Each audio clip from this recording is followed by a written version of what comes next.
Allah tidak berkompromi dengan kualitas yang rendah. Allah tidak kompromi dengan pekerjaan yang dilakukan dengan asal-asalan.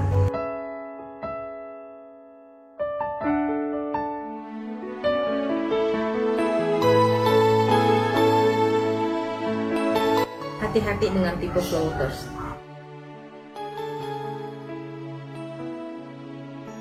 Tipe floaters seringkali kita jumpai di dalam tim kita. Dan Pak Trili mengatakan bahwa tipe floaters ini selalu excuse dengan hal-hal yang harusnya bisa mereka capai, tapi tidak mereka lakukan. Mereka juga orang-orang yang tidak pernah peduli dengan konsentrasi dan fokus. Mereka nggak pernah tune in dengan apa yang dipercayakan kepada mereka untuk mereka kerjakan. Dan mereka juga adalah orang-orang yang selalu bersandar pada talenta, kekuatan, dan juga pada size mereka sendiri. Floaters seringkali menggunakan berbagai alasan untuk tidak menggunakan kesempatan yang ada karena puas dengan talenta mereka, puas dengan sumber daya yang mereka miliki. Floaters ada di tengah-tengah kita dan perlu kita waspadai. Kita akan merenungkan satu bagian firman Tuhan dari Kolose 3 ayat 23 sampai ayat yang ke-24.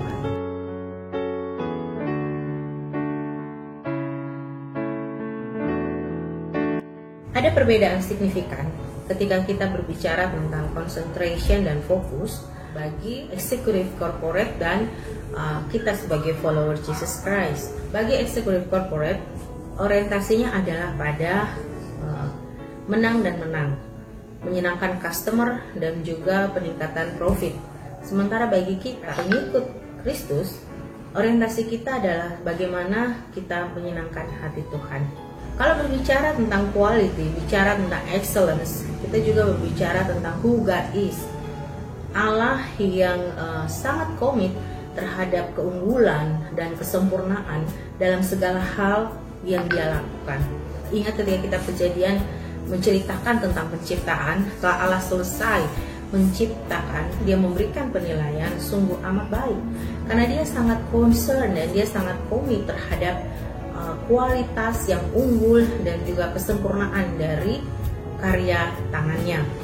Konsekuensinya Allah kemudian mengembalikan segala sesuatu yang telah rusak oleh dosa itu kepada puncak dari kemuliaannya. Dan implikasinya bagi kita adalah dalam hal-hal terkecil yang dipercayakan kepada kita, marilah kita melakukan dengan baik dan benar, dengan menetapkan standar-standar yang sesuai dengan nilai-nilai Allah. Ketika kita melakukan hal-hal yang baik, jangan berpuas diri, tapi ujilah apakah apa yang baik itu sudah sesuai dengan standar Allah atau belum. Karena untuk itulah kita dipanggil melakukan pekerjaan-pekerjaan baik yang Allah telah siapkan sebelumnya bagi kita. Dan pekerjaan-pekerjaan itu dibangun berdasarkan value-nya Allah, bukan value-nya kita. Bicara tentang quality, bicara tentang excellence, itu juga berbicara tentang siapa kita.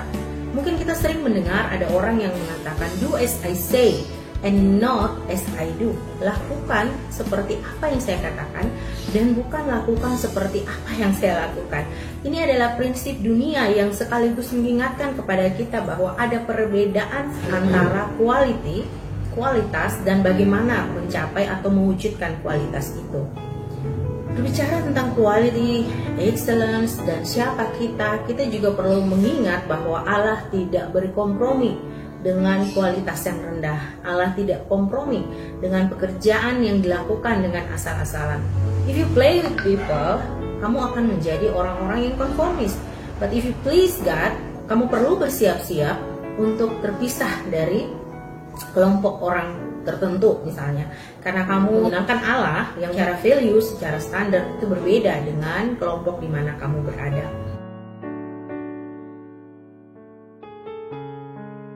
Kita diciptakan untuk merefleksikan kesempurnaan Allah dan kepuasan itu tidak pernah kurang tuh.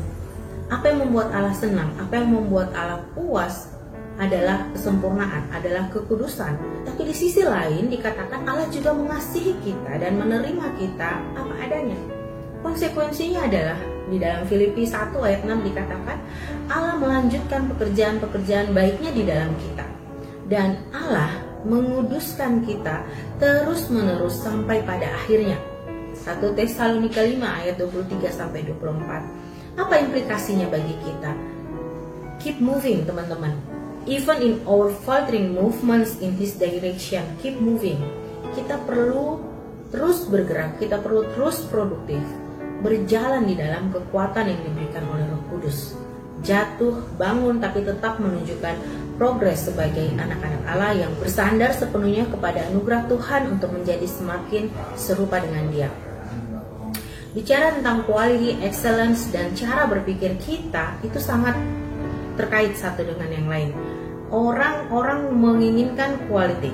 Para pemimpin bahkan bisa mendapatkannya secara mudah dari orang-orang yang mereka pimpin. Tapi pernahkah kita berpikir apa yang menginspirasi kualitas dan keunggulan mereka? Mazmur 78 ayat 72 meletakkan tanggung jawab ini pada pundak seorang pemimpin. Kepadanya dipercayakan untuk memimpin, untuk menuntun setiap sumber daya yang diberikan kepadanya. Penting untuk mengevaluasi apa sebenarnya yang menginspirasi kita untuk melakukan hal-hal yang berkualitas dan hal-hal yang unggul. Hati menuntun tangan. Hati yang berkualitas tentunya akan menghasilkan atau akan menuntun pada tangan-tangan yang terampil. Dan hati yang berkualitas itu dituntun oleh disiplin yang dikembangkan dari sebuah pengorbanan dan kerjasama dalam persekutuan kita dengan orang-orang di mana Tuhan menempatkan kita. Tuhan memberkati.